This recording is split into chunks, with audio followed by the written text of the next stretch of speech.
Ty podmínky, které si příroda pro nás tentokrát připravila, byly poměrně extrémní.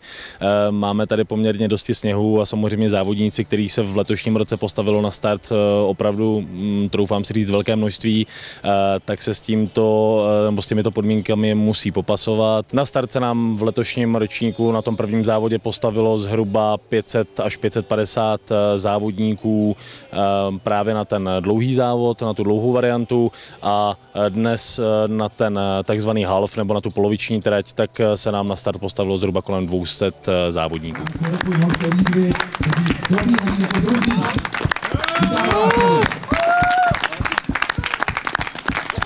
Než jsme se dostali na špici, tak šlapali jiní. Ale klobouk dolů, jak jste se tam objevili, tak my jsme to nečekali zas až tak. My jsme říkali, taky nečekali. Turista, nebo jsme si to kontrolovali jako pořád, ale tam prostě to bylo výrazně asi rychlejší. Já jsem to trošku čekal, protože v tom prošlapaným, teď jsme se bortili hlubokým sněhem 2 hodiny. Jako Pokule. A viděli jsme vás na Pradědu, že jste kousek za náma, takže to bylo jasný, že někdo tam doběhne. Ale my jsme nevěděli, kdo jste. Když jste zařvali jméno, tak bychom přidali.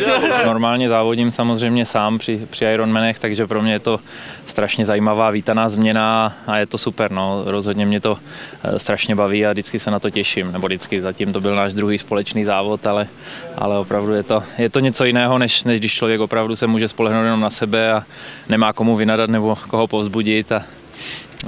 Takže si to vždycky užiju. Jsme spokojení a šťastní, že jsme to zvládli a že vidíme cíl, protože to ze začátku vůbec nevypadalo, že by to vůbec šlo, že v tom množství sněhu a v tom počasí, který je. Nejtěžší místo asi těch prvních 15 kilometrů byl hluboký sníh a pak bylo hodně těžké místo z ovčárny, co se šlo vlastně až na tu lyžařskou spojku pod dlouhýma stráněma, tak to šlo taky v hlubokém sněhu. My to vlastně kluci šlapali ty první. Určitě víc pomáhal pejsek než já. Já jsem se spíš vezl. Jste nás tam předběh. Předběh vás. No. Pejsem. Pejsem táhnul. Jsme záviděli. A povedl. Chtěli jsme se taky zapřáhnout, ale nedovolili nám to. Zpočátku jsme hodně prošlapávali, potom se to trošku zrychlilo a už jsme nasadili tempo a jsem zvědavý, kolik lidí dojde. Protože to bylo dneska hodně těžké. No.